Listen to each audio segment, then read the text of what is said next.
Hello guys, pag-usapan lang natin si Catherine Bernardo at Daniel Padilla, iling nang makasama sa ASAP England. Yan kasi guys ang mga pinag-uusapan nga naman kung totoo nga ba talaga guys ang binabalita ni Sian Gasa na talagang si Catherine Bernardo at Daniel Padilla ay nagkaayos na at nagkabalikan na. Ibig sabihin lang nito guys, hindi kaya ito ay publicity lamang. Tulad ng sinasabi noon ni Makagago sa atin na talagang sinasabi niya guys na parang ito ay palabas lang ng dalawa na sina Catherine Bernardo at Daniel Padilla. Kunyari nagkaiwalay pero sa ending magkakabalikan pa. Sino naman guys ang magkakabalikan after ng mga isyong kumakalat sa social media, diba? Grabe yun. Siniship na kaagad ng fans ni na Catherine Bernardo at Daniel Padilla makasama ang mga idolo nila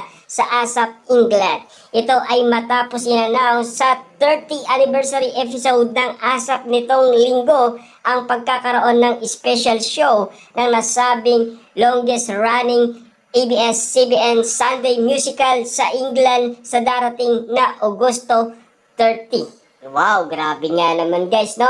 Pinag-uusapan na ang malupitan nga naman kasi dahil alam naman natin guys, no?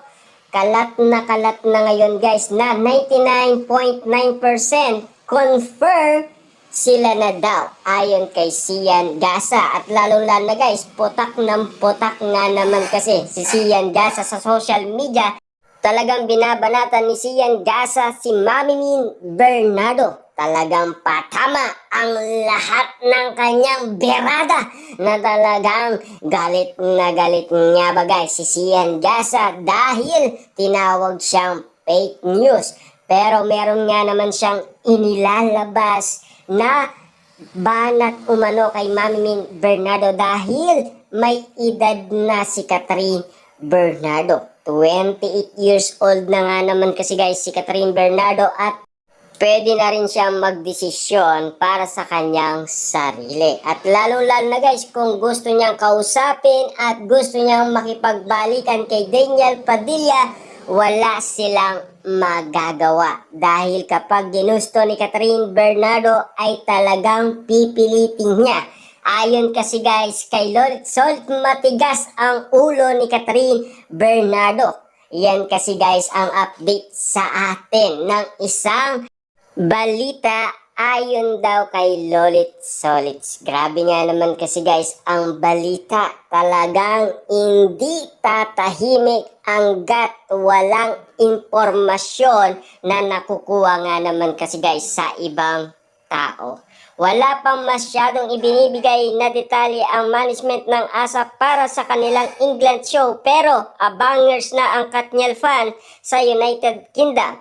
Handa na nga raw silang bumili ng ticket para lang makita ng personal sina Catherine at DJ kaya ang dahilan nila at i-request na rin ang ABS-CBN studio ay isama sina Catherine at Daniel sa special ASAP show sa England. Yan kasi guys ang balibalita na talagang patama umano ng mga fans kay Mami Min Bernardo. Dahil tinawag nga naman kasi guys fake news si Sian Gasa. Kita nyo naman guys, kaagad-agad bumibili na ng ticket ang mga Katniel fans, diba?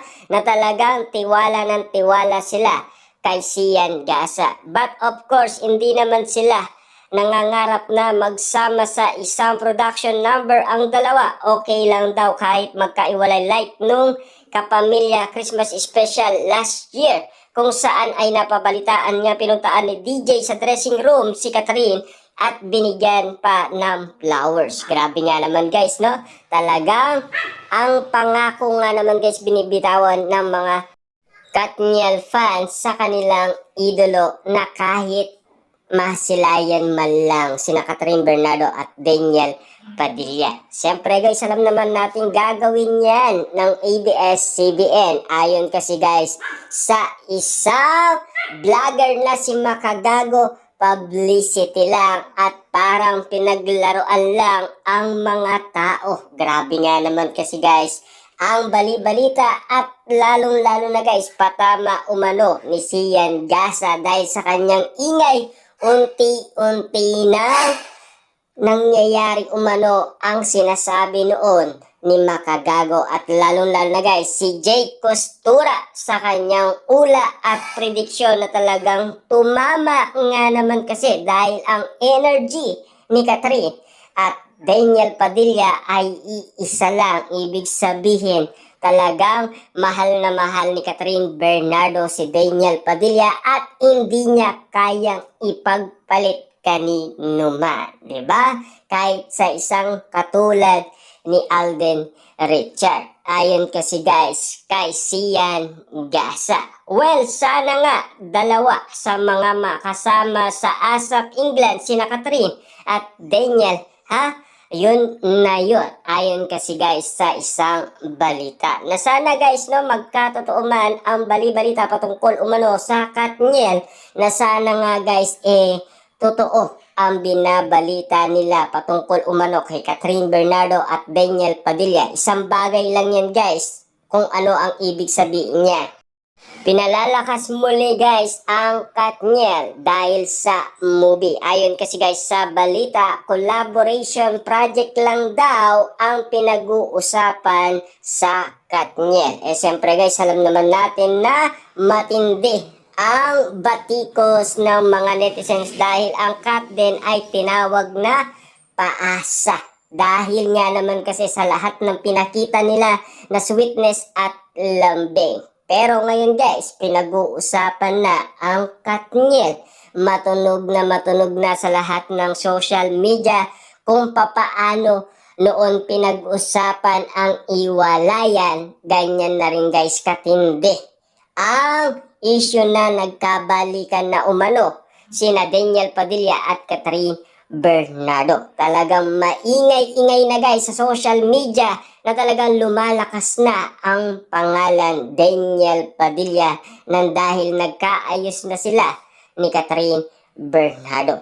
Siyempre guys, yan lang naman ang inihintay ni Catherine Bernardo ay si Daniel Padilla. Kita nyo naman guys, no, makikipagbalikan pa rin ang isang Catherine Bernardo sa isang Daniel Padilla. Baka tuloy-tuloy na yan guys hanggang kasalan, 'di ba? Kasi yan ang mga pangarap ng mga fanay.